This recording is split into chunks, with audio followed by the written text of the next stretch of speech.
क्या आप जानते हैं कि भारत हर साल 200 अरब डॉलर से ज़्यादा का भी तेल इंपोर्ट कराता है? और ये पैसा जाता किसकी जेब में? सऊदी अरब, अमेरिका, रूस जैसी देशों की जेब में। अब सोचिए अगर यही पैसा हमारे भारत में बच जाए और इसका इस्तेमाल स्कूल, इंफ्रास्ट्रक्चर और भी बहुत सारी चीज़ों को डेवलप करने में किया जाए तो भारत कितना आगे बढ़ सकता है। दोस्तों यही वजह है कि दुनिया धीरे धीरे इलेक्ट्रिकल व्हीकल्स की तरफ बढ़ती जा रही है, यानी ईवीज की तरफ बढ़ रही है। लेकिन सवाल यह उठता है कि क्या भारत इसके लिए तैयार है? नमस्कार दोस्तों, आइए जानते हैं इस वीडियो में कि भारत को ईवीज की क्यों ज़रूरत है। तो सबसे पहला मुख्य कारण इसमें उभर के आता है पॉल्यूशन। दोस्तों दिल्ली, मुंबई, कानपुर जैसे शहरों में इतना पॉल्यूशन बढ़ गया है कि लोगों का सांस लेना तक मुश्किल हो गया है। अब देखिए कितनी खौफनाक बात है कि भारत में 90% से ज़्यादा लोग जहरीली हवा में सांस ले रहे हैं, और ये मैं नहीं, WHO की एक रिपोर्ट कह रही है। दोस्तों भारत में हर साल 20 लाख से ज़्यादा लोगों की मौत होती है प्रदूषण के कारण, और अगर इसी में हम ईवीज का यूज़ करें तो उससे ज़ीरो एमिशन होगा, यानी कि हवा साफ रहेगी और लोगों की हेल्थ पर भी अच्छा इम्पैक्ट पड़ेगा। दोस्तों बढ़ते हैं दूसरे कारण पे, जो कि है तेल। दोस्तों भारत हर साल 50 लाख बैरल से भी ज़्यादा कच्चा तेल इंपोर्ट कराता है और इसका सीधा असर पड़ता है हमारी इकोनॉमिक वैल्यू पे। दोस्तों तेल की महंगाई बढ़ने की वजह से पेट्रोल और डीजल के दाम भी बढ़ते जा रहे हैं। अब सोचिए अगर ऐसे में भारत ईवीज पे शिफ्ट करे तो ना सिर्फ पैसा बचेगा, पेट्रोल और डीजल के भी दाम कम होते जाएंगे। तो आइए दोस्तों अब जानते हैं कि सरकार ने ईवीज को बढ़ावा देने के लिए क्या क्या किया है। दोस्तों भारत सरकार ने कई सारी स्कीमें और योजनाएं निकाली हैं ईवीज के तहत, जिसमें सबसे पहले आता है फेम 1 2015 में ईवीज को सब्सिडी देने की शुरुआत की गई। फेम 2 2019 में 10,000 करोड़ का बजट ईवीज और चार्जिंग इंफ्रास्ट्रक्चर पर खर्च किया गया। ई रिक्शा, ई स्कूटर और इलेक्ट्रिकल बसेस को प्राथमिकता दी गई।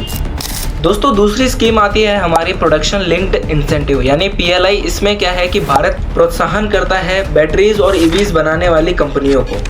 लक्ष्य है कि Bharat 100% made in India EVs बनाएगा। अब आइए देखते हैं कि कौन कौन सी कंपनियां ईवीज बना रही है। दोस्तों जब भी ईवीज की बात आती है तो टाटा मोटर्स उसमें सबसे पहले नंबर पे आती है। टाटा मोटर्स ने Nexon EV, Tiago EV, Punch EV जैसी गाड़ियां निकाली है जो कि इलेक्ट्रिकल है। ईवीज निकालने में महिंद्रा भी कुछ कम नहीं है। SUV 400 ईवी महिंद्रा ने निकाली है। अब इलेक्ट्रिकल व्हीकल्स में ना कि सिर्फ गाड़ियां, स्कूटर भी शामिल है, जैसे कि ओला इलेक्ट्रिक जो स्कूटर आते हैं उसमें ओला S1, ओला S1 pro. hyundai motor, Bajaj जैसी कंपनियां भी बहुत सारी ईवीज का प्रोडक्शन कर रही है, जिससे भारत में इलेक्ट्रिकल व्हीकल्स की संख्या बढ़ती जा रही है। कहा जा रहा है कि जल्दी टेस्ला भी भारत में अपनी कंपनियां या फिर फैक्ट्रीज लगाने की योजना में है। आइए अब जानते हैं कि ईवीज को अपनाने में हमें क्या क्या प्रॉब्लम्स फेस करनी पड़ सकती हैं। दोस्तों सबसे पहली प्रॉब्लम आती है चार्जिंग स्टेशन। दोस्तों ईवीज के चार्जिंग स्टेशन भारत में सिर्फ 8,000 है, जबकि पेट्रोल पंप की बात करें तो 60,000 से भी ज़्यादा है। अब ऐसे में जल्दी से चार्जिंग स्टेशन डेवलप करना थोड़ा सा मुश्किल काम है, पर अगर धीरे धीरे टाइम दे तो ये भी जल्दी हो जाएगा। सरकार हाईवेज और शहरों में बहुत तेज़ी से स्टेशंस बना रही है। अब आइए जानते हैं बैटरी टेक्नोलॉजी और रॉ मटेरियल की समस्या को। दोस्तों इलेक्ट्रिकल व्हीकल्स में लगने वाली बैटरी लिथियम आयन बैटरी होती है, जो कि बहुत महंगी होती है। भारत इसे चीन से इंपोर्ट कराता है, लेकिन जम्मू कश्मीर में भी ये लिथियम आयन मिला है, इसलिए माना जा रहा है कि भविष्य में ये आत्मनिर्भर बन जाएगी। दोस्तों लिथियम आयन बैटरी बहुत महंगी होती है। अगर इसके जगह पे सॉलिड स्टेट बैटरी और सोडियम आयन बैटरी का इस्तेमाल किया जाए तो वो सस्ती पड़ेगी, साथ में टिकाऊ और जल्दी चार्ज होने वाली होती है। दोस्तों अब भी एक ईवी की प्राइस पेट्रोल कार से बहुत ज़्यादा है। हालांकि सरकार इस पे सब्सिडी दे रही है और लोकल प्रोडक्शन के हिसाब से इनकी जो कीमत है वो जल्द ही कम हो जाएगी। 2025 में ऐसा माना जा रहा है कि ईवीज की प्राइस पेट्रोल कार के बराबर हो सकती है, ऐसी उम्मीद की जा रही है। दोस्तों ऐसा कहा जा रहा है कि 2030 में भारत में 30% जो गाड़ियाँ हैं वो इलेक्ट्रिकल होंगी, और 2047 तक ऐसा कहा जा रहा है कि भारत ईवी फ्रेंडली बन जाएगा।